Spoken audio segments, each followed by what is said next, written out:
Welcome to Aspire Ada.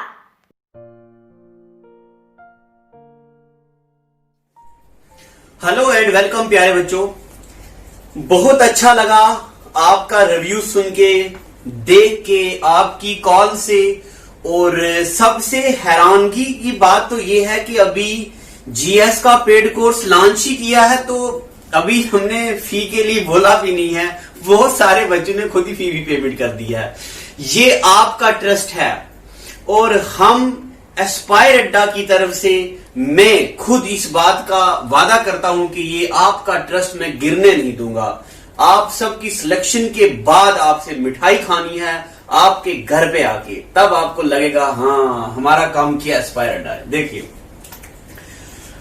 हमने परसों शुरू की थी साइंस, और मैंने पहले लेक्चर में आपको बताया था साइंस क्या होती है, साइंस कितने टाइप की होती है, फिजिक्स, केमिस्ट्री, बायोलॉजी हम पढ़ेंगे। ठीक है, अब मैं वो बेसिक नहीं पढ़ाऊंगा, साइंस का क्या मतलब होता है, कौन से वर्ड से निकला है। 3 दिन हमने बायोलॉजी पढ़ी है, तो मैं आपको जरा शेड्यूल भी बता दूं हम कैसे पढ़ रहे हैं। 3 दिन हम पढ़ेंगे फिजिक्स, 3 दिन पढ़ेंगे बायोलॉजी। बायोलॉजी के 3 लेक्चर आगे हैं। अब आज फिजिक्स का पहला लेक्चर है, फिर फिजिक्स केमिस्ट्री करके जब हम साइंस कवर करेंगे, फिर इकोनॉमिक्स के एमसीक्यू कराऊंगा आपको मैं खुद। जब ये सिलेबस खत्म हो जाएगा तो फिर हम सारे एमसीक्यू करते रहेंगे। डेली टेस्ट होगा, हर दिन के कम से कम 3 टेस्ट हुआ करेंगे। तो चलिए स्टार्ट करते हैं। साइंस में आज हम स्टार्ट करने जा रहे हैं फिजिक्स।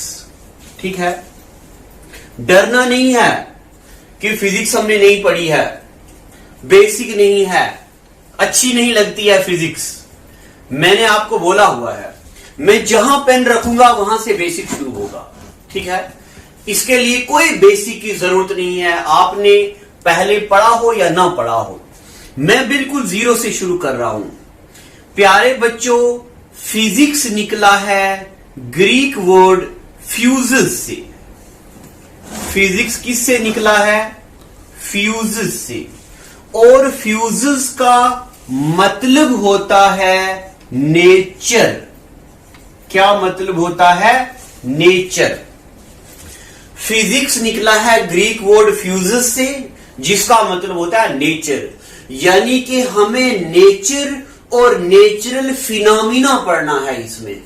अगर ये अकाउंट असिस्टेंट का सिलेबस ना होता तो बेहतरीन अलग अंदाज में हमने ये स्टार्ट करनी थी, बट अकाउंट असिस्टेंट के सिलेबस के मुताबिक ये ना हो कि हम फिजिक्स से मोहब्बत करते रहें और पेपर कोई और क्वालिफाई करके ले जाए। ऐसा भी नहीं करना है। जो एग्जाम की डिमांड है वही पढ़ना है। हमें नेचर की स्टडी करनी होती है फिजिक्स में। क्या नेचर?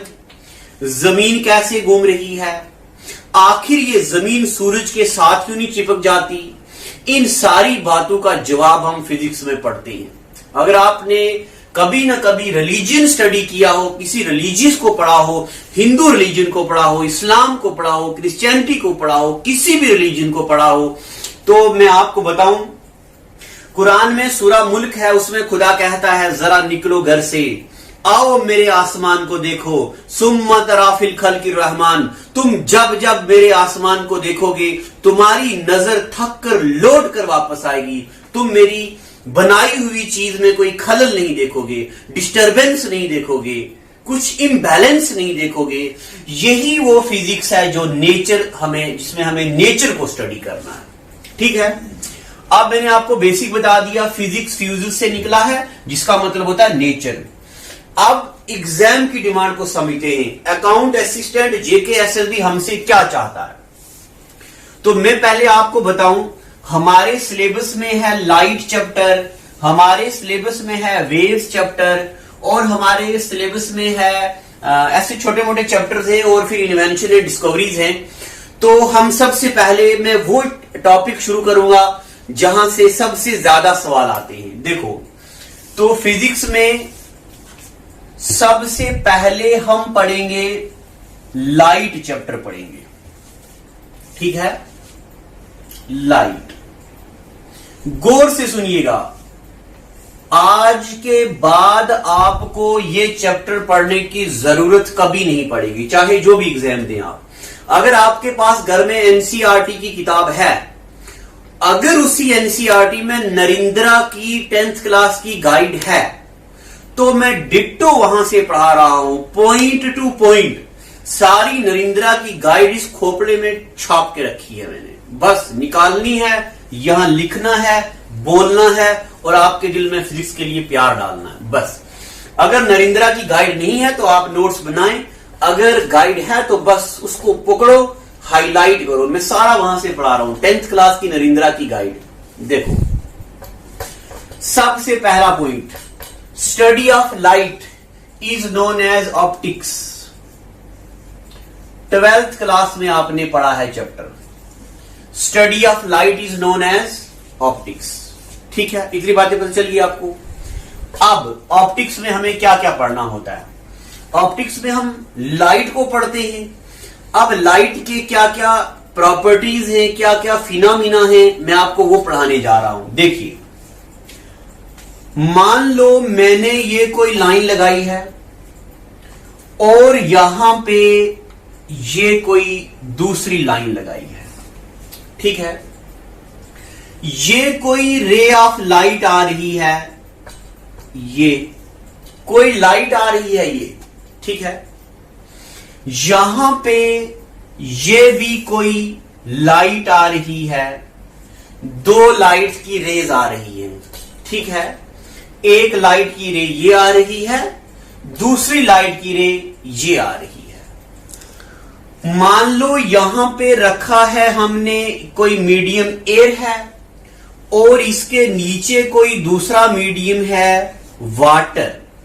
यहां पे भी कोई मीडियम है एयर और नीचे कोई मीडियम है वाटर, ठीक है। रे ऑफ लाइट कहां से आ रही है? एयर से। इस बाउंड्री के साथ टकरा के रे वापिस चली गई। मैं जो पॉइंट बोल रहा हूं उन पॉइंट पे ध्यान दीजिएगा। रे ऑफ लाइट आ रही है, इस बाउंड्री के साथ टकरा के लाइट वापिस चली गई। हो गया एक पॉइंट क्लियर। यहां पे कोई रे ऑफ लाइट आ रही है और इस बाउंड्री के साथ टकरा के वापिस नहीं गई, अंदर की तरफ चली आई। इसको जाना चाहिए था इधर, मगर आ गई इधर, ठीक है। अब सुनिए आगे। यहां पे लाइट ने क्या किया? एयर से आ रही थी, एयर में ही चली गई। यानी कि मुझे बताओ, क्या लाइट ने अपना मीडियम, अच्छा एयर या वाटर, इसको मीडियम बोलते हैं। मीडियम का मतलब होता है जरिया। हम जम्मू से राजौरी जाएंगे तो मीडियम क्या है? गाड़ी। जम्मू से दिल्ली जाएंगे तो मीडियम क्या है? ट्रेन है, जहाज है, गाड़ी है। कोई बंदा पानी में तैर रहा है तो तैरने के लिए मीडियम क्या है? पानी। मैं बोल रहा हूं, आप मेरी आवाज सुन रहे हो, क्योंकि मेरे और आपके बीच हवा है, मीडियम है। मान लो अभी मैं चांद पे चला गया हूं, चांद पे आ गया हूं, मैं आप बोल रहा हूं, चांद पे आप मेरी आवाज नहीं सुनोगे क्योंकि चांद पर मीडियम नहीं है, हवा नहीं है। तो इस चीज को फिजिक्स में मीडियम बोलते हैं। क्या लाइट ने अपना मीडियम चेंज किया यहां पे? नहीं, एयर से आ रही थी, एयर में चली गई। क्या यानी कि मीडियम चेंज नहीं किया।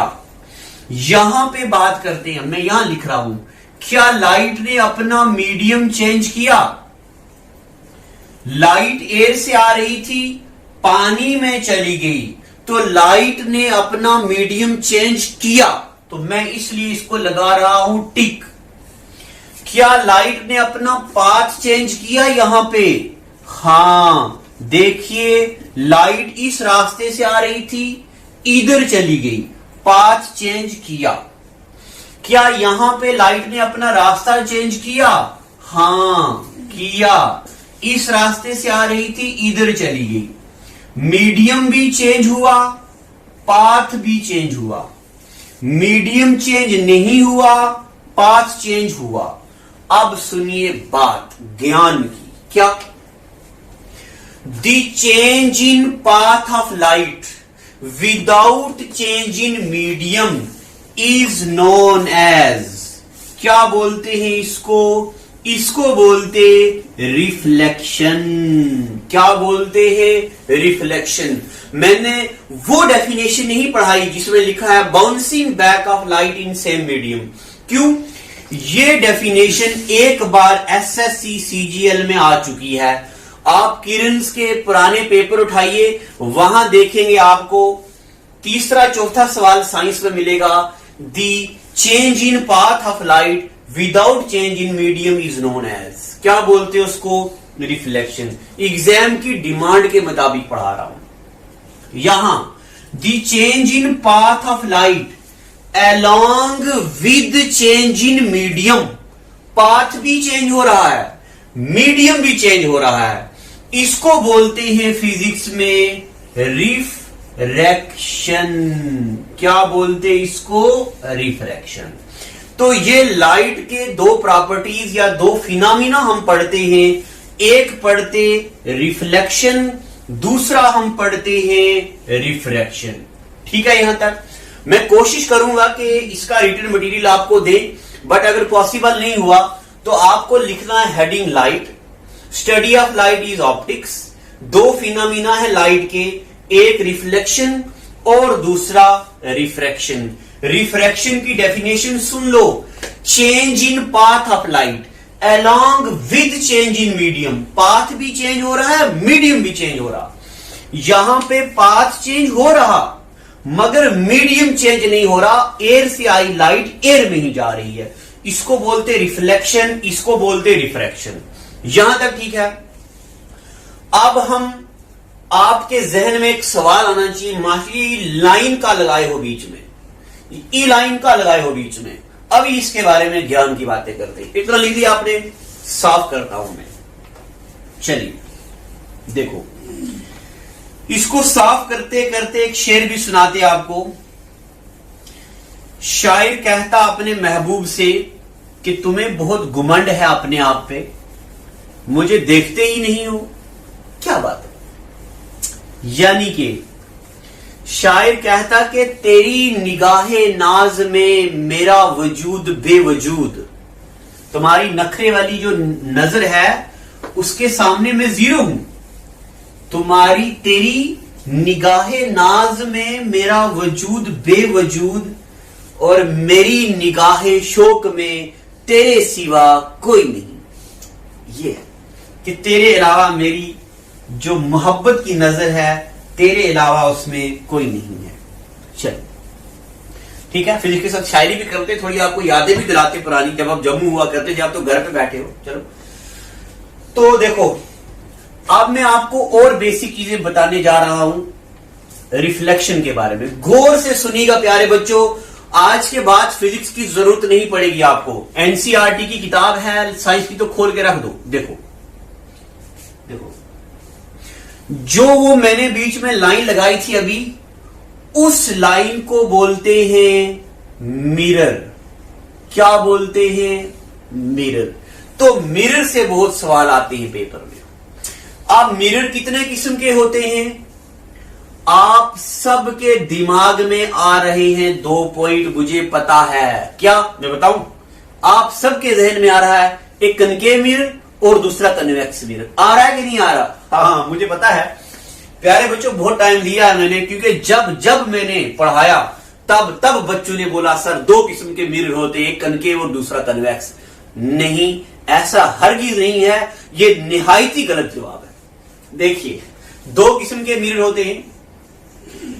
एक होता है प्लेन मिरर और दूसरा होता है स्फेरिकल मिरर। एम का मतलब मिरर। एक होता प्लेन मिरर, दूसरा होता स्फेरिकल मिरर। अब प्लेन मिरर क्या होता है, ये हमारे सिलेबस में नहीं है।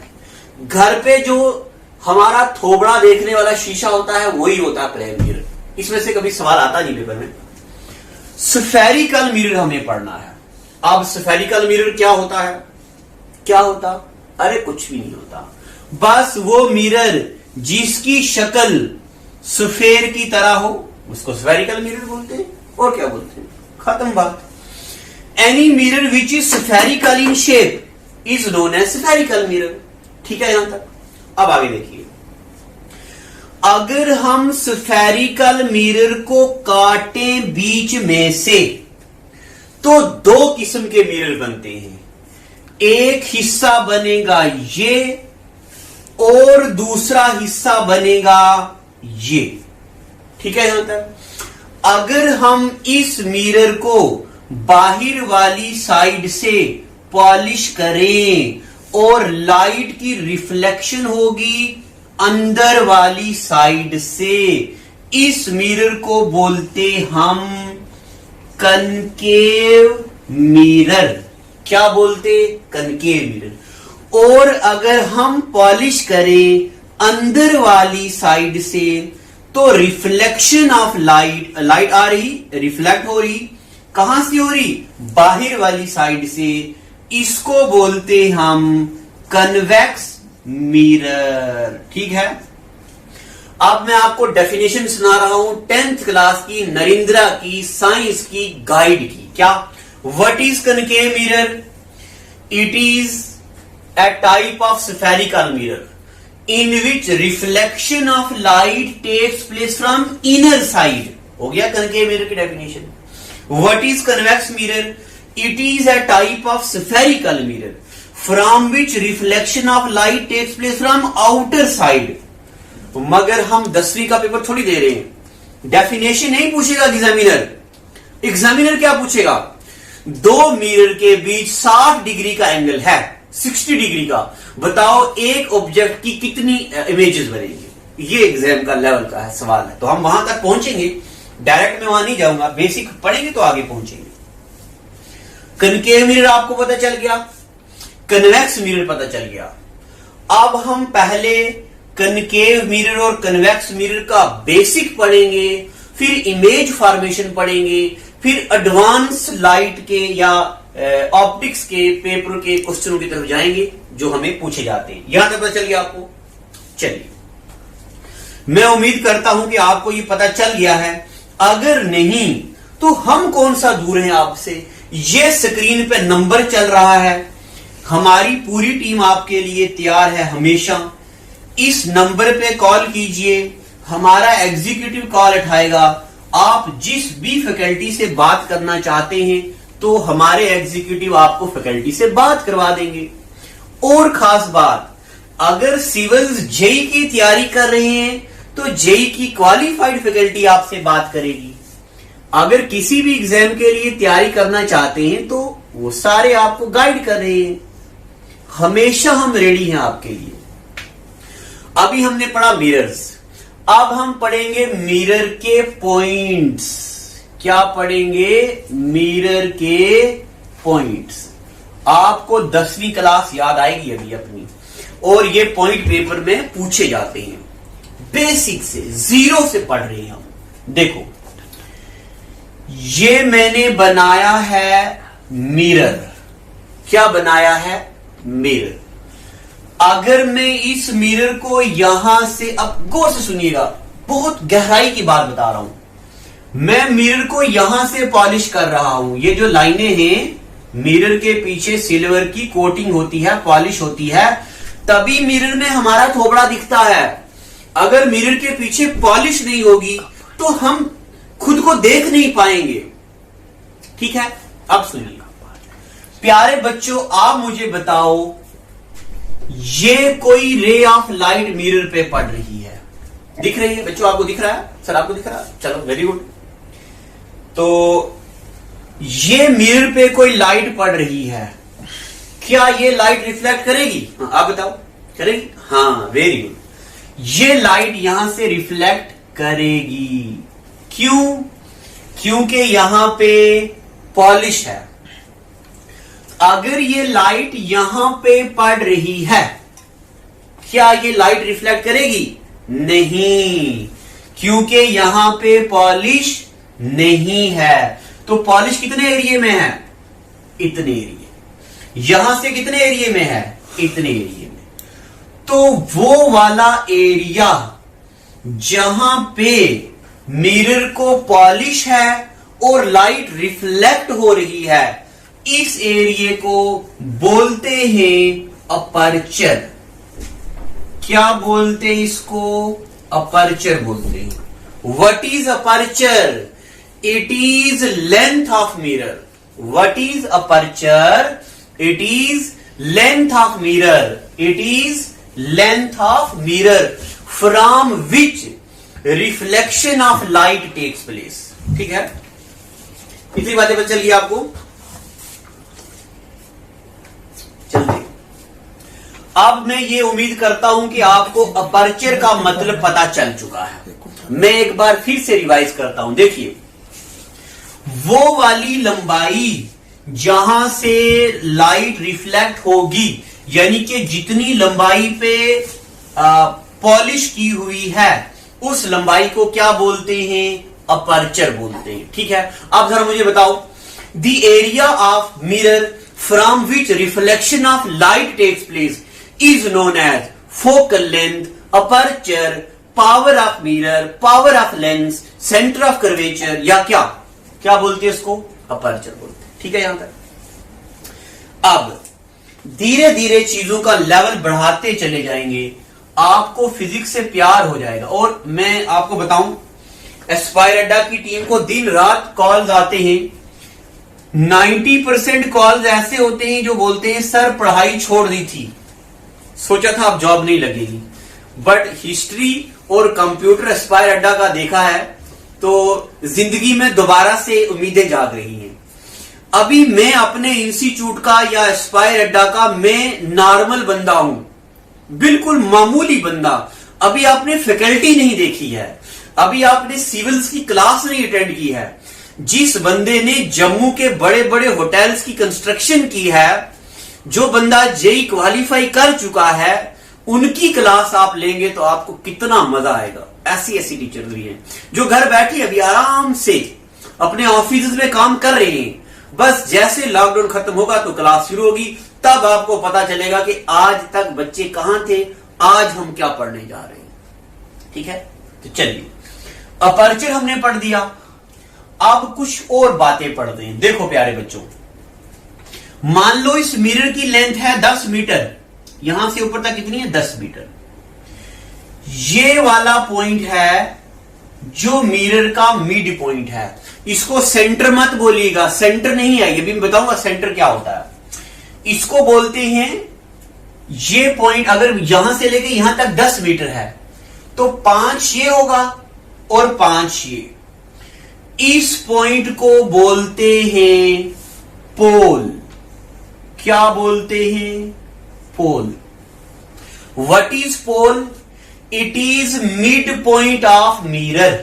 ठीक है, मैं यहां पे लिख देता हूं ताकि आप बच्चे नोट भी कर दो। पोल क्या होता है? It is mid point of mirror. अगर आपके पास घर में, मैं फिर से बोल रहा हूं, नरेंद्रा की किताब है तो ये लिखने की जरूरत नहीं है, सिर्फ हाइलाइटर पकड़ो और हाईलाइट करते जाओ। मैं वहां से पॉइंट टू पॉइंट पढ़ा रहा हूं, मुझे पेजेस भी याद है वहां का जब आप पहला पेज खोलेंगे तो लाइट की इंट्रोडक्शन, इस साइड वाला पेज खोलेंगे तो ये इमेज बनी हुई है वहां पे, इतना याद है मुझे, उम्र दी है मैंने इस चीज पे, तो वहां से खोलिए, याद कीजिए। पोल का मतलब होता है मिड पॉइंट ऑफ मिरर। हो गया यहां तक। अब और गहराई की बातें करते हैं, सुनिए।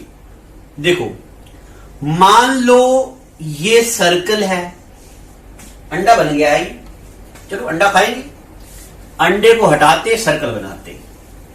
मान लो ये सर्कल है, ठीक है, ये क्या है सर्कल का? सेंटर। अगर मैं सर्कल को हटाता हूं, आधा साफ कर देता हूं, क्या बनेगा? Semi circle. क्या सेंटर चेंज होगा? नहीं। अब मैं इसको और आधा साफ करता हूं, क्या बन गया? कर्वेचर। इसको कर्व बोलते हैं, या इसको मैथ्स में इसको आर्क बोलते हैं, और फिजिक्स में इसको कर्व बोलते हैं। मगर प्यार की जबान में, लाड की जबान में, नाजू और नखरों की जबान में इसको कर्वेचर बोलते हैं। क्या बोलते हैं? कर्वेचर। ठीक है यहां तक। अब आप मुझे बताओ, क्या ये कर्वेचर नहीं है? है कि नहीं है? अब देखो, ये कर्वेचर है और ये किसका हिस्सा है? ये तो स्फेरिकल मिरर का हिस्सा है। कभी ना कभी तो ये सफेयर था ना, मैंने अभी आपको पढ़ाया कि सफेयर को काट के मिरर बनता है। तो जब सफेयर था, इसका कोई सेंटर था, ठीक है। सफेयर को साफ किया, काटा, तो बन गया कर्वेचर। कर्वेचर का सेंटर भी वही होगा जो सफेयर का सेंटर था, तो इसको बोलते हैं सेंटर ऑफ कर्वेचर। क्या बोलते? Centre of curvature. अब इसकी डेफिनेशन, एनसीईआरटी 10th क्लास की नरेंद्रा की गाइड, सुनिए example definition. What is centre of curvature?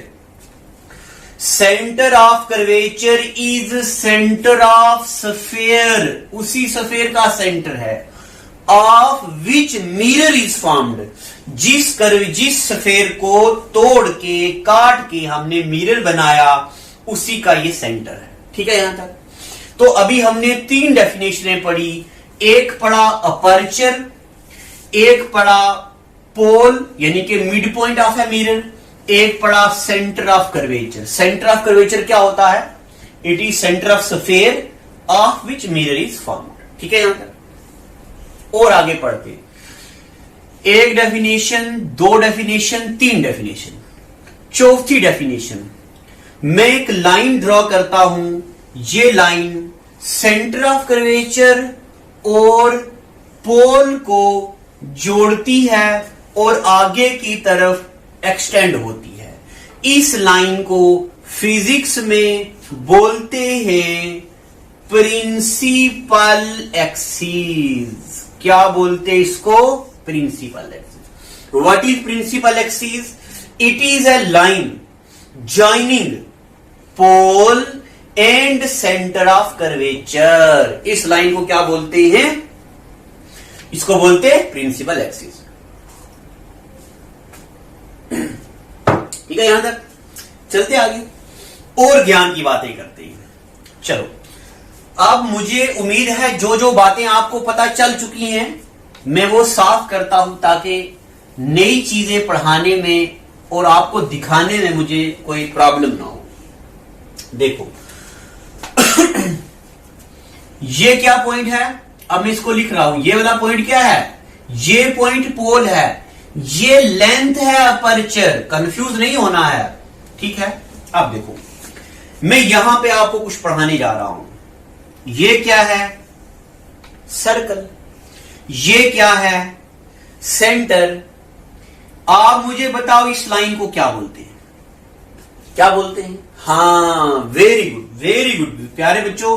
बहुत प्राउड होता है मुझे, फख्र होता है जब मुझे आपसे जवाब मिलता है। मुझे लगता है कि बस इस बार सिलेक्शन से आपको कोई नहीं रोक सकता। एस्पायर अड्डा आपके साथ है। इसको बोलते हैं रेडियस। क्या बोलते? रेडियस। किसका रेडियस है ये? आपका? मेरा? बाकी बहू का? नहीं, सर्कल का। किसका? सर्कल का। सर्कल को ही काट के या स्फीयर को काट के क्या बना? मिरर। यानी कि सर्कमफ्रेंस से सेंटर के बीच के डिस्टेंस को क्या बोलते? रेडियस। तो ये सेंटर है, ये सर्कमफ्रेंस है, इसके डिस्टेंस को बोलते radius of curvature. Radius of curvature. ठीक है यहां तक। This is centre of curvature, this is radius of curvature. अब मुझे बताओ रेडियस ऑफ कर्वेचर की डेफिनेशन क्या होगी? तो वे तो बहुत सिंपल है, मैं लिखूंगा नहीं तो आप तो खुद लिखेंगे। Radius of curvature is radius of sphere. कौन स्फीयर? वो वाला। Of which mirror is formed. उस स्फीयर का ये रेडियस है जिससे मिरर बना है। ठीक है यहां तक।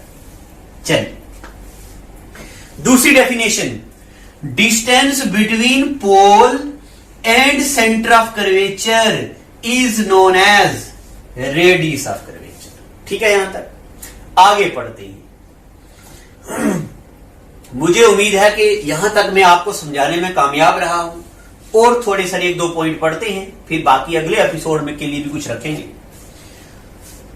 अब क्या रह गया है हमारा, हाँ, रेडियस ऑफ कर्वेचर को मैं साफ कर दूं, इसको मैं साफ कर दे रहा हूं क्योंकि आपको ये पता चल चुका है। देखो, सबसे मुश्किल डेफिनेशन याद करवाने जा रहा हूं, सुनो। मान लो ये कोई रे ऑफ लाइट है, मिरर पर पड़ रही है, ठीक है, इंसिडेंट रे ऑफ लाइट है, मिरर पर पड़ रही है, तो जब मिरर पर पड़ेगी तो रिफ्लेक्ट होगी, ये लाइट ऐसे रिफ्लेक्ट होगी, नीचे आ रही है।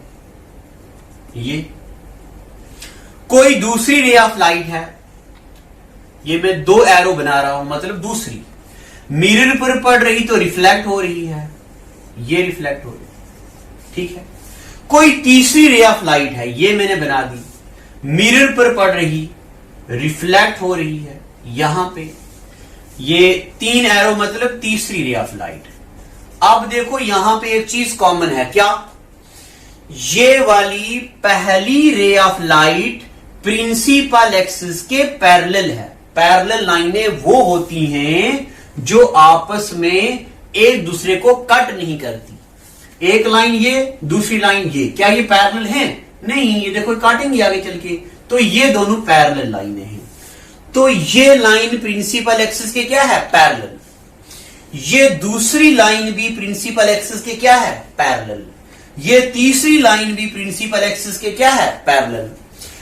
तो जब जितनी भी लाइनें हूं, अगर वो प्रिंसिपल एक्सिस के पैरेलल हूं, तो मिरर पर पड़ने के बाद वो सारी की सारी एक पॉइंट पे जुड़ जाती हैं, मिल जाती हैं, कन्वर्ज होती हैं, और जहां पे कन्वर्ज होती हैं, इस पॉइंट को बोलते हैं focus.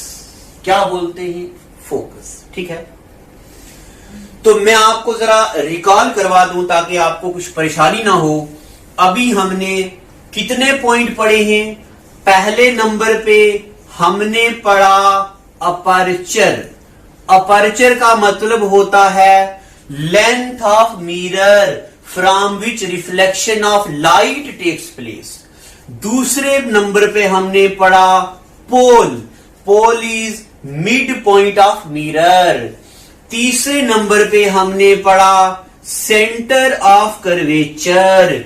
It is centre of sphere of which mirror is formed, जिससे मिरर बना है। चौथे नंबर पे हमने पढ़ा प्रिंसिपल एक्सिस। तो प्रिंसिपल एक्सिस होता है वो line which joins pole and centre of curvature, उसको बोलते हैं प्रिंसिपल एक्सिस। इसको बोलते हैं प्रिंसिपल एक्सिस। और उसके बाद हमने पढ़ा फोकस। अब मैं आपको फोकस की डेफिनेशन, वही हूबहू डेफिनेशन सुनाऊंगा जो एनसीईआरटी की किताब में लिखी हुई है। सुनिए, पहले मैं आपको समझाऊंगा अपनी लैंग्वेज में, फिर अंग्रेजी वाली डेफिनेशन सुनाऊंगा। फोकस एक पॉइंट होता है। फोकस क्या होता है? एक पॉइंट होता है। कहां होता है? प्रिंसिपल एक्सिस के ऊपर। कहां? प्रिंसिपल एक्सिस के ऊपर। कैसा पॉइंट? वो वाला पॉइंट जिस पर वो सारी रेज ऑफ लाइट जो प्रिंसिपल एक्सिस के पैरेलल हैं, उस पॉइंट पे मीट करती हैं after reflection from the mirror. ठीक है, अब मैं डेफिनेशन बोलूंगा, आप किताब के साथ मैच कीजिएगा। It is a point on principal axis such that all the rays of light which are initially parallel to principal axis meet after reflection from the mirror। Mirror पर से रिफ्लेक्ट होने के बाद यहां पे मिलती है, इस पॉइंट को बोलते हैं फोकस। ठीक है, यहां तक। अब आज हमने पढ़ा 1 2 3 4 5, ये 5 पॉइंट पढ़े हैं। अब आपको क्या करना है? एक नोटबुक लेनी है जिसमें बायोलॉजी अलग और फिजिक्स अलग। 3 दिन चलेगी बायो, 3 दिन चलेगी फिजिक्स। आप कोई भी डाउट है नीचे कमेंट में लिखिए, हम हमारी टीम खुद पढ़ती है और आपको रिप्लाई करेगी वहां पे।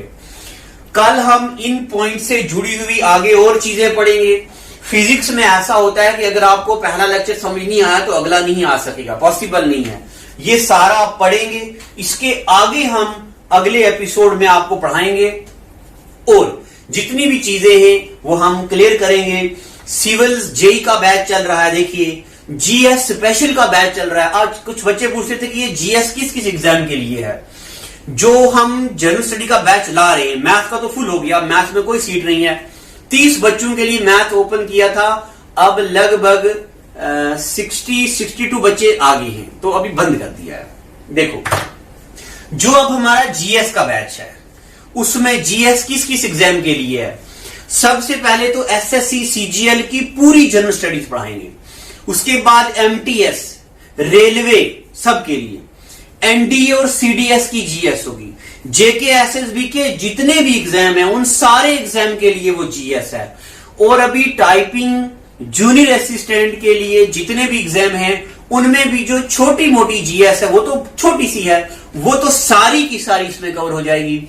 इस जीएस कोर्स में आपको लिखना नहीं है, हम आपको रिकॉर्डेड लेक्चर भी देंगे, लाइव क्लास भी पढ़ाएंगे और उसके अलावा नोट्स भी देंगे। आपको सिर्फ हाईलाइट करना है और चीजों को लर्न करना है और फिर टेस्ट देने हैं। तो आज रखते इतना ही, कमेंट सेक्शन में बताइएगा लेक्चर कैसा है। बच्चों एक बात आखिरी रह गई है आपसे कहने के लिए, कुछ लोग हमारे व्हाट्सएप के जो 4-5 ग्रुप हैं वहीं से कुछ कॉन्टैक्ट्स लेते हैं और उनको मैसेज करते हैं कि हमारा पेड कोर्स है अकाउंट असिस्टेंट का, हम आपको एक दिन की 5 वीडियो देंगे, 6 वीडियो देंगे, नोट देंगे, ये करेंगे वो करेंगे और नाम हमारा भी लेते हैं। सुनिए, एस्पायर अड्डा जम्मू में सिर्फ एक है, दिल्ली में इसकी ब्रांच है हमारी और हम यहां जम्मू पे हैं।